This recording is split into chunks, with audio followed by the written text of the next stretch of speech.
Welcome in, everyone. I'm Josh Larky. This is the Dominator. It's the fantasy football semifinals. It's week 16. I've got 22 players to start, to sit, and 4 underdog fantasy picks. One of the picks in particular, I'm very excited about a unique angle that we'll talk about that one shortly. But I think when you hear it, you'll be like, "Oh, that's I'm gonna take that right now." All right, starting with the quarterback position, we got a lot of players to talk about. We're not gonna mess around. If you are listening to this and you're still in the fantasy football playoffs, congratulations. I hope you win your semifinals matchup. If you are no longer in the fantasy football playoffs and you are still listening to this, I recommend that you call the hotline. All right, start Kyler Murray. Fantasy Pros consensus quarterback 7 at the Panthers. Now, it's just generally, if you look top to bottom on the slate, it's a bad week for fantasy quarterbacks and matchups. But Kyler gets the Panthers. They're the 5th best matchup by adjusted fantasy points allowed. Quarterbacks against the Panthers score more than 2 fantasy points above their season-long average. For real football, the Panthers are allowing 30 points per game. That's the most in the NFL for a defense. They've allowed at least 26 points in 10 of 14 games. They've been consistently terrible. This is a good bounce back spot for Kyler. He's just one of the few quarterbacks with fantasy upside given the matchup that we like, the Panthers that he's playing, and his general fantasy pedigree. It's just, trust me, you might be like, I would never start Kyler Murray. He's been inconsistent. Please look at the matchups this week. Look at how everything is shaking up. And I think you're going to be interested in Kyler. And you might be interested to start Anthony Richardson, quarterback 12 by consensus against the Titans. He completed lower than 45% of his passes last week, 172 yards. He did not throw a touchdown. He threw 2 interceptions. He still had 16 fantasy points. Anthony Richardson is a cheat code with his running. I think he offers a decent floor here against the Titans in a game that should be back and forth that I think the Colts can win. And he's got his usual 25 to 30 fantasy point ceiling purely based on the rushing. If he tosses a touchdown and throws for 200 yards, suddenly it's a great day for fantasy. Like I said, rough week for fantasy quarterbacks.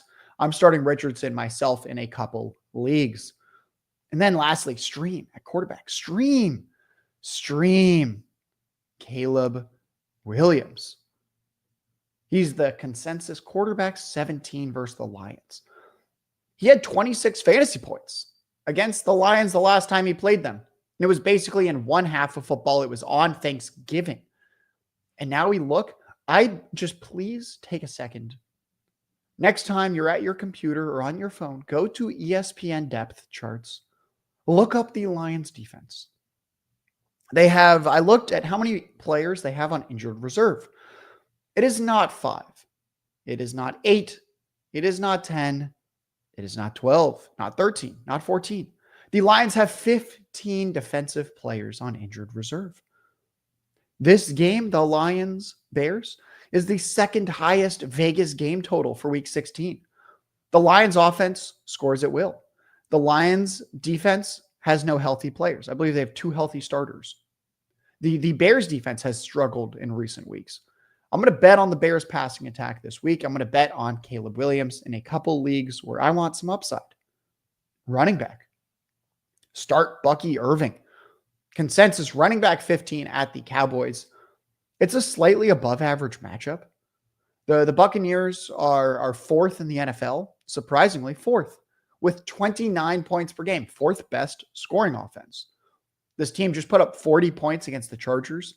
The Chargers had been limiting opposing offenses to the fewest points scored in the NFL.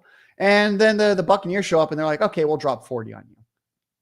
This is the highest game total, 48.5. Second highest game total, 47.5 of week 6. Did I get that? Highest game total second? No, I got that right. No, I'm sorry. The Bears Lions second highest game total. Cowboys, Buccaneers, first highest game total. Whew, we saved ourselves 48.5. There's a few games sitting at 48.5, 47.5, 46.5. They're all flirting with first place. Buccaneers, Cowboys gets it. Last week, Bucky Irving carried 15 times for 117 yards. He even caught 2 passes. He looked fully healthy in his return from injury from the week before. We're also going to start Breece Hall.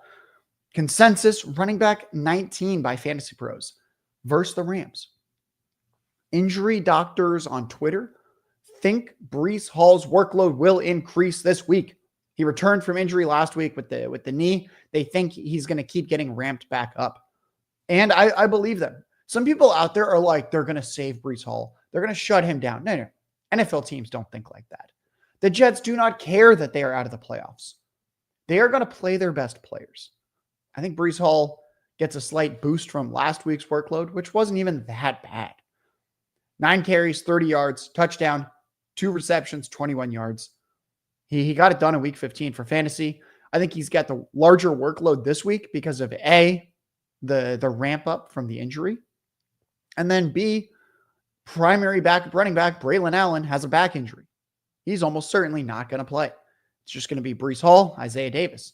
And Jets Rams, oh, you guessed it. We're picking on the high game totals. Third highest game total of week 16. Underdog, for reference, Underdog Fantasy Picks has Breece Hall's total yards this week at 83.5. So people out there that are putting real money down, that are making bets, that are making fantasy picks, are expecting a pretty good day from Breece Hall. And then lastly, start Patrick Taylor. So Fantasy Pros consensus rankings haven't updated yet. They have him at running back 40. I'm recording this Friday morning. I looked late last night at midnight. They had him at RB 40 at the Dolphins. They're still adjusting, I think, to the Isaac Guerendo hamstring injury. But Patrick Taylor, for all intents and purposes, is going to be starting for a 49ers offense. I do not think he's good at football. But I checked the betting markets. His odds to score a touchdown are minus 125. For context, Patrick Taylor has the same chance of scoring a touchdown this week, according to the betting markets, as Aaron Jones and Jonathan Taylor. And his odds are actually better than Bucky Irving and Breece Hall. So if you liked either of those guys, Patrick Taylor might be more likely to score. Miami's an above average matchup for fantasy running backs. That's good for Taylor. Patrick Taylor is nowhere near the talent of Jordan Mason, of Isaac Guerendo. That's why he's behind them on the depth chart. But I think he still gets 12 to 15 carries, a couple of receptions. There's nobody else in this 49ers backfield. And I'm looking forward to it. I will start Patrick Taylor in one league myself. Folks, if you want my full fantasy rankings, if you want my full matchups tables for adjusted fantasy points, it's on Twitter. It's on Blue Sky. Twitter, at JLarky Tweets. Blue Sky, at Josh Larky. Moving on. All right. You get my rankings for free. You check them out. You listen to the podcast while you're commuting to work. We like it. Wide receiver. Start DJ Moore. Consensus wide receiver 19 versus the Lions. We've had 5 games since the offensive coordinator switch for the Bears. And DJ Moore is averaging more than 9 targets, more than 7 catches, 72 receiving yards, and nearly 18 fantasy points per game. Detroit has, as I mentioned, 15 defensive starters on injured reserve, 2 original starters remaining on their defense. This is the week for the Bears passing attack. I also am way above consensus on Keenan Allen. Consensus wide receiver 35. I have him in the 20s. Since the offensive coordinator switch, 10 targets, 5.5 catches, 62 yards, just over 16 fantasy points per game. Detroit is an elite slot matchup. They have no starters. I think it's a little bit nerve-wracking to be a Bears bull this week, but I'm going to do it. I will be brave enough. Declaring my hand, I, Josh Larky, will be starting a lot of Bears receivers, streaming Caleb Williams this week, week 16, fantasy football semifinals. I will also start Jackson Smith and Jigba, consensus wide receiver 22, versus the Vikings. Vikings are the second best slot matchup. Slot receivers average 2.5 fantasy points above their season-long average against the Vikings. Geno Smith's mobility should be compromised with his knee injury. It's a blitz-heavy Vikings defense. Expect a lot of quick passing to JSN with his low average depth of target, where he's very close to the line of scrimmage when he catches the ball. I think there's going to be a lot of that in the game plan. A lot of that in the game plan for the Seahawks for Jackson Smith and Jigba. Start Calvin Ridley. Wide receiver 25 by consensus at the Colts. So the Colts struggle versus outside receivers. I've talked about that all year. And thankfully, we have a quarterback switch. Mason Rudolph at quarterback instead of Will Levis. This raises the floor of all Titans players. Mason Rudolph is averaging 240 passing yards and more than 22 completions per game in 3 games this year as the starter. Those are all really good numbers. Ridley himself has averaged 11 targets, 6 catches, 86 yards per game with Mason Rudolph. One more receiver for you to start. Jakobi Meyers. Jakobi, welcome back into the fantasy points conversation. We're excited about you. Consensus has him wide receiver 28 versus the Jaguars. I can't believe I'm saying it, but we thank the fantasy gods. We get Mason Rudolph for the Titans. Hallelujah. We get Aiden O'Connell for the Raiders. Desmond Ridder back to the bench. Aiden O'Connell is healthy again after the knee injury scare. Now, Jakobi Meyers this year, he's played 4 games with AOC as the starter. He's averaging 15 fantasy points a game. You might be like, oh, Josh, I don't really care about fantasy points. I'm worried about the touchdowns. What is he doing with usage? Because I don't think there's going to be some touchdown luck today. Sure. Guess what? That 4-game sample, Jakobi Meyers was averaging 6.5 catches, 82 yards. He did not score a touchdown yet with Aiden O'Connell. It is purely 15 fantasy points a game on usage. 6.5 catches, 82 yards a game. We like that. The Jaguars plus 3.5. 3.5 fantasy points above season-long average is what outside receivers score against the Jaguars. Jaguars' third best matchup for an outside receiver like Meyers, who primarily plays and lines up on the outside. Brock Bowers in the slot. Here we go. I cannot believe I'm starting multiple Raiders in my fantasy leagues. We Brock Bowers, Jakobi Meyers. Money is on the line. We are going to a team with 2 wins. Tight end. Start Brenton Strange. Same game. Raiders, Jaguars. Brenton Strange, the tight end 9 by consensus at the Raiders. So Evan Engram, he's done for the year. Shoulder surgery, tore his labrum. Brenton Strange, the Jaguars tight end. You might be like, what is... Josh, just stop hyping up backup tight ends. But all right, that's enough of that sound. Brenton Strange is not your average backup tight end. Not even close. He is an above average athlete with 4.7 speed, 86th I can't talk. 86th percentile burst score on PlayerProfiler. He was a 2nd round pick last year in 2023. 2nd round pedigree, not fantasy pick, NFL draft pick, 2nd round. Brenton Strange is good. He's averaging 11 fantasy points per game in 5 games as the starter. He's coming off a 12 target, 11 catch, 73-yard game against the Jets this past week. Raiders are the 4th best matchup for fantasy tight ends. Fantasy tight ends averaging over 2.5 fantasy points more than their season-long average against the Raiders. And then stream Chig Okongwo, tight end 20 by consensus at the Colts. Now we're going to go right back to, we got Ridley. We're going to get Okongwo. We like 2 Titans. I can't believe I'm saying this. Again, Mason Rudolph starting for the Titans, and he's got the higher floor than Levis. So I mentioned earlier that Mason Rudolph is averaging more than 22 completions a game as the starter. And that's key for PPR, half PPR. We want completions. We want receptions. Mason Rudolph, 22.5. Will Levis, 16.5 completions. That's basically 6 more completions a game with Rudolph than Levis. 6 more receptions. That's more yards. That's just good in every single way. Chigoziem Okongwo is coming off of a 10 target, 8 catch, 59-yard performance, almost entirely with Mason Rudolph in relief duties for Will Levis last week. Colts are the best matchup when you adjust for quality of opponent, the best matchup for your fantasy tight ends. We are enthusiastically streaming Chig Okongwo. And I enthusiastically support Underdog Fantasy.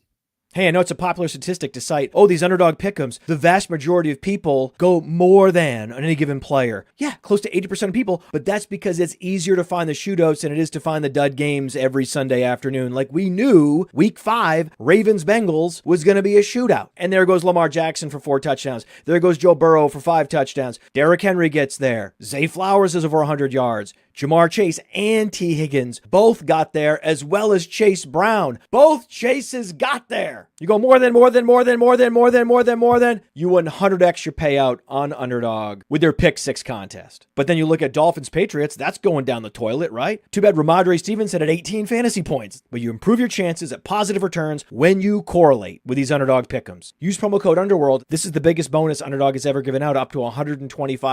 Promo code is Underworld. Put in $250, you get $125. Now go start picking. Welcome back, everyone. I'm Josh Larky. This is the Dominator Start Sit Show for Week 16 Fantasy Football Semi-Finals. We got 2 questions in the chat. Flex spot, Aaron Jones or Juwan Jennings. They're saying that I have them both ranked in tier 4 of my rankings. He believes I would lean Aaron Jones this week. Aaron Jones. That is my slight preference, but I think those are both quality options. And then one other question is about Terry McLaurin. I'm not going to answer that because we will talk about Terry McLaurin shortly, which means actually I will answer that. But anyway, sits, quarterback. This is a sit if possible. Not everyone has the luxury to do this, but I know that you drafted him late. It's Jayden Daniels. So he's the consensus quarterback 5 on Fantasy Pros. Sounds wild to sit the quarterback 5, but he plays the Eagles. And let's talk about it. You might just have to start him. I'm starting him in a couple leagues myself out of necessity. But I do have a couple leagues where I'm starting someone like Kyler Murray in his place. I currently, like I mentioned earlier, folks, it's a bad week for fantasy quarterbacks. The matchups are bad. So I currently have Jayden Daniels as my quarterback 8 for week 16. You can check my fantasy rankings. J Larky tweets, Twitter, Josh Larky, Blue Sky. Anyway, so Jayden Daniels had 14 fantasy points the last time he faced the Eagles. Since week 4, Lamar Jackson's actually the only quarterback to reach 20 fantasy points against the Eagles. I think the Eagles' pass rush is going to overwhelm the Commanders' very weak offensive line once again. I'm just very out on Commanders players this week. I think people are like, oh, it's the Commanders. They're a winning team. And they don't really look at who they've been beating. And they don't look at how the Commanders have been doing against quality defenses. The Eagles are probably the NFL's best defense top to bottom. And when you have a weak offensive line like the Commanders, you're uniquely unqualified to handle what the Eagles bring. And we just saw it a couple weeks ago when they played on primetime. Jayden Daniels, stinky fantasy day. I'm not saying they can't score fantasy points. He might get there. But I'm saying it's an uphill battle. And there's actually 7 quarterbacks right now I'd rather start than Jayden Daniels. At running back, the first sit, we're sticking with the Commanders. Brian Robinson. Consensus running back 17 versus the Eagles. Eagles are the 3rd worst matchup for fantasy running backs. Running backs average 4.5 fantasy points below their season-long average against the Eagles. The low floor here is the main concern. So I think Brian Robinson probably gets 15 to 20 touches. Probably gets 15 to 20 touches. The last time he played the Eagles, he had 16 carries. He had 1 reception. That's 17 touches. He scored a touchdown, but it was only 14 PPR fantasy points the last time they played. And the Eagles actually struggled early in that game. The game script was almost entirely in the Commanders' favor until late. Remember, that was the game where Saquon Barkley basically poured like 20 fantasy points on in the final 3 minutes of regulation. Do you remember that? I bet you remember that now. Yeah, the Commanders were winning most of that game. So great game script. B-Rob still 14 fantasy points. My concern is that if the Eagles jump out to an early lead, if things go south early on, I think Robinson can get you 4 to 7 fantasy points. And because you drafted him late in fantasy, I think there's a good chance you have 2 better options than him at running back. However, if you're an Alvin Kamara team, I have a lot of those, whatnot. Like if you're a team that lost their starter, it's okay. I get it. You might have to start Brian Robinson. I'm just saying a lot of you out there probably have 2 better options. And I noticed that in my personal fantasy rankings, I have Brian Robinson a lot lower than RB17. Sit Jerome Ford. Consensus running back 20 at the Bengals. I do not want to bet on a Dorian Thompson-Robinson offense. Jameis Winston, benched. Browns are going with DTR. He's got 3 starts. Dorian Thompson-Robinson, DTR. DTR, the Browns in those 3 games that he started, 3, 13, 12 points scored in those games. 3, 13, 12. In those 3 games with Jerome Ford as the starter, because Jerome Ford was the starter last year with DTR because Nick Chubb was hurt, he was under 12 fantasy points all 3 games. I just don't see Jerome Ford burning you if you sit him. The floor is going to be kind of low. I don't think the ceiling's very high. Running back 20 just seemed outrageous to me. That seems way too high. And then one more that seems a little bit too high, who I simply will not be starting in a single league this week. I hate to say it because I liked him as a prospect. It's Kendre Miller. So I liked Kendre Miller as a prospect. He's got size. He's got speed. He's got a little bit of pass catching. Consensus has him running back 26 for the week at the Packers. This is pretty much the same thesis of the Tyrone Tracy fade last week. Tracy had 5 points in fantasy. The Saints are 14-point underdogs against the Packers. Lowest implied team total, 14 points of the week. I'm simply not starting Saints players in the fantasy semifinals. The floor for Kendre Miller is 3 to 4 fantasy points. The projected game here is it's 28-14. Saints losing. That's pretty worrisome for me. We'll actually talk about that game more shortly. I can't start in good conscience an unproven backup running back with not much of an offensive line, not much of a quarterback, lowest implied team total. They're facing a buzzsaw in the Green Bay Packers. I'm very concerned. I'm very concerned. You want to see my full fantasy rankings, matchups tables for adjusted fantasy points? Make sure to check out the Twitter, J Larky Tweets, Blue Sky Josh Larky. All right, back to receivers. Here it is. Someone in the chat wanted Terry McLaurin. Here you go. Sit Terry McLaurin. Consensus wide receiver 17 versus the Eagles. He had 2 targets. He caught one of them for 10 yards last time they played. Eagles Commanders. Washington is the Eagles are the stone worst matchup for outside receivers like McLaurin.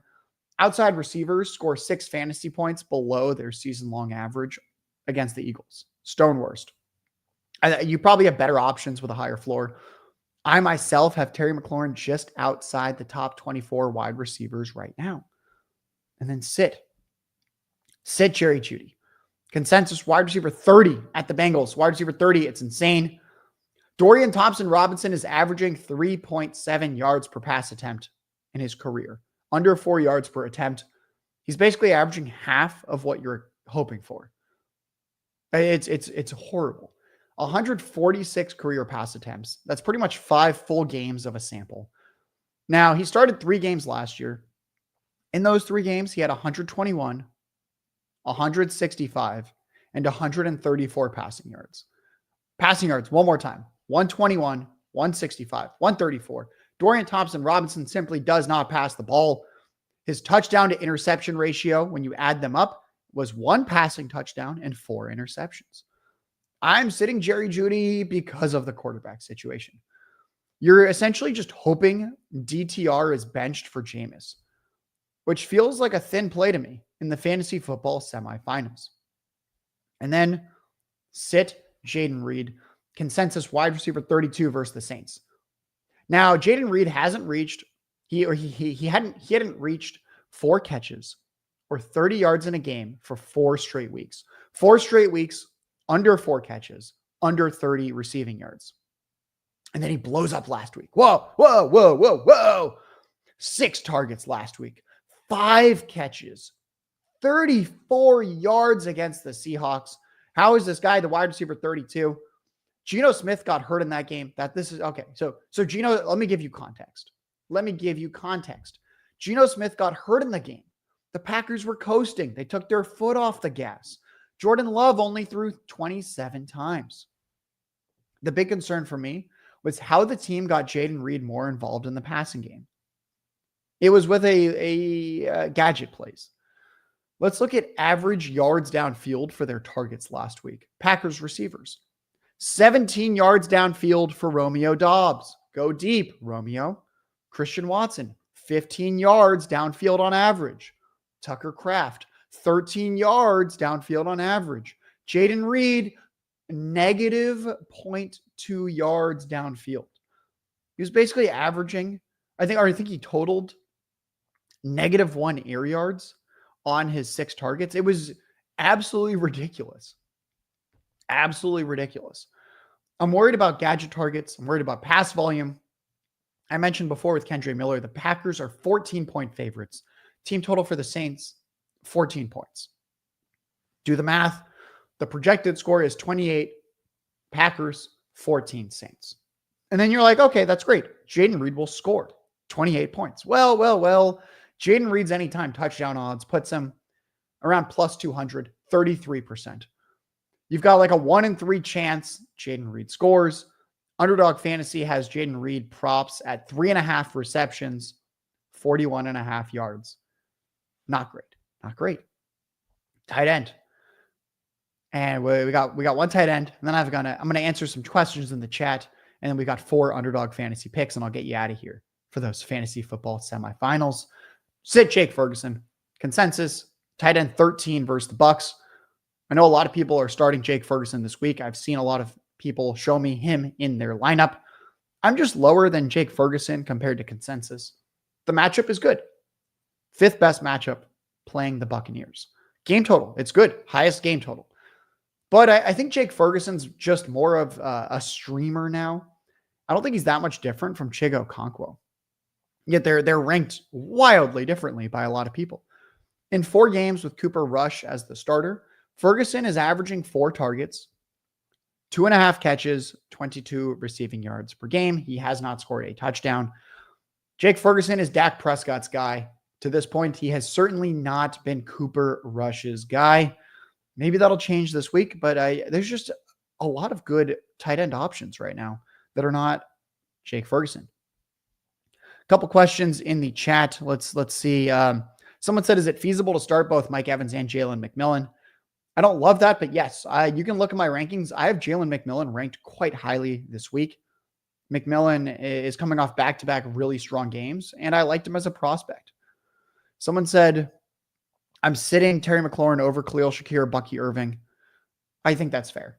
I think Khalil Shakir is around where I'd have Terry McLaurin. I think that's a similar enough tier, give or take. Someone said, who would you start at tight end, Brenton Strange or Pat Freiermuth? I would lean Brenton Strange there. I have them ranked, I believe, in the same tier. Check my rankings to confirm that. But I know that I have Strange ahead of Freiermuth right now. The Steelers simply haven't been passing much or well since George Pickens has missed time. George Pickens already ruled out. Someone says, start Tua over Mason Rudolph. Yeah, I would do that. That's yeah. Someone says flex Mooney over Patrick Taylor. I think I lean Patrick Taylor. Check my rankings. I have flex rankings. I have tiers for flex. I believe I lean Patrick Taylor. Okonkwo, Juwan Johnson, or Noah Gray? That's a great question. I think I'd lean Okonkwo. Tillman and DTR shower narrative is the question. I mean, if you like your showers, budget showers at a shitty hotel or motel where the water pressure stinks, then sure, that can be your narrative. Someone said, is that an Underdog shirt? Yes. If you're watching on YouTube, if you're watching the stream, I have an Underdog Fantasy Hawaiian shirt. It's pretty cool. It gets the ladies. My girlfriend has to basically like swat away the fly honeys every time I go out in public with this shirt. Someone said DJ Moore or Drake London. I don't have a preference. Great question. All right. We got to several questions. Well, one more. Brenton Strange, Dalton Kincaid. Eileen, Brenton Strange. Everyone out there that's asking questions, at JLarky Tweets. Josh Larky on Blue Sky. Check out there. You can see my rankings. I have full flex rankings. The public cannot get enough. They're still asking questions as I'm telling them. There are no more questions. All right, folks. There are no more questions. 4 Underdog Fantasy picks. The last one is my favorite pick of the year. Truly. First, Bucky Irving, higher 56.5 rushing yards. At least 73 rushing yards his last 4 games that he's played healthy as the starter. At least 12 carries in 5 games. So basically, when Bucky Irving is given the starter's role, he's been given that in 5 games. 73 rushing yards or more in all of them. He's been a revelation as a runner. He's getting more touches. Running backs against the Cowboys average 4.5 yards per carry, 95 rushing yards per game. Bucky Irving, higher, 56.5 rushing yards. DJ Moore, higher, 55.5 rushing yards. You might say, Josh, you missed on this pick last week. You went 2 wins, 1 loss last week because DJ Moore, you missed. You said higher than 56.5. He had lower. True. But we're going right back to it. DJ Moore had 8 catches last week. If you told me Moore would catch 8 passes, I would say, of course, he's going over 56.5. Yards per reception, regression incoming. It's the great matchup. It's the injury-ravaged Lions defense this week. He's averaged over 7 catches, 72 yards per game the last 5 games with the offensive coordinator switch. Chig Okongwo, higher, 13.5 yards, longest reception. Now, Chig Okongwo is 7 wins, 7 losses on this line of 13.5 yards, longest reception on the year. So at a glance, it's a 50-50 line. But then we break it down. 3 games with Mason Rudolph as the starter. Chig Okongwo has a catch of at least 18 yards in all of them. Indy, as I mentioned earlier, the Colts, Indianapolis Colts are the best matchup for tight ends. Tight ends against the Colts have gone over 13.5 yards as their longest reception in 10 of 14 games. All the signs point towards this being nowhere close to a 50-50 line.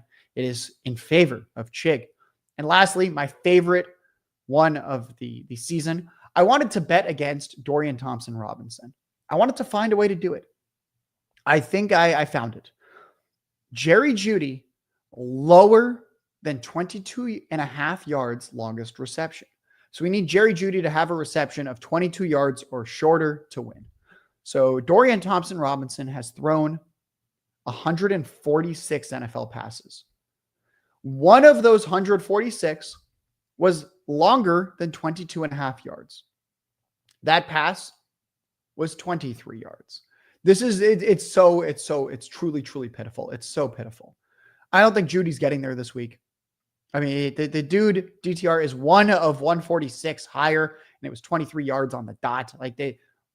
It's just so bad when Robinson is the starter. Dorian Thompson-Robinson, you're basically, for Jerry Jeudy to hit this, you're most likely just hoping they put in Jameis. And I just don't know if they're going to do that. I don't like to bet on them doing that with these 50-50 lines. So if you put them all together, the 4 picks, the Bucky rushing yards higher, DJ Moore receiving yards higher, Okongwo longest reception higher, and Jeudy longest reception lower in. That is a 10x. Best of luck, everyone.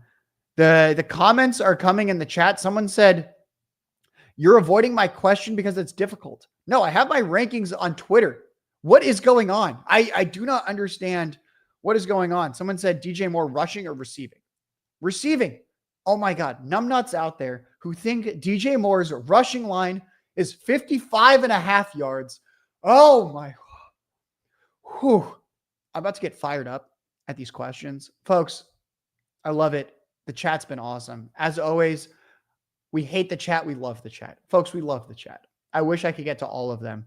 We're running up against the clock here. The producer said I need to get off air stat. It's time to make some eggs. Someone said that I said rushing yards for DJ Moore at first. If I did, I apologize. We need to rewind the tape and get better. I think you're wrong. I think you're wrong.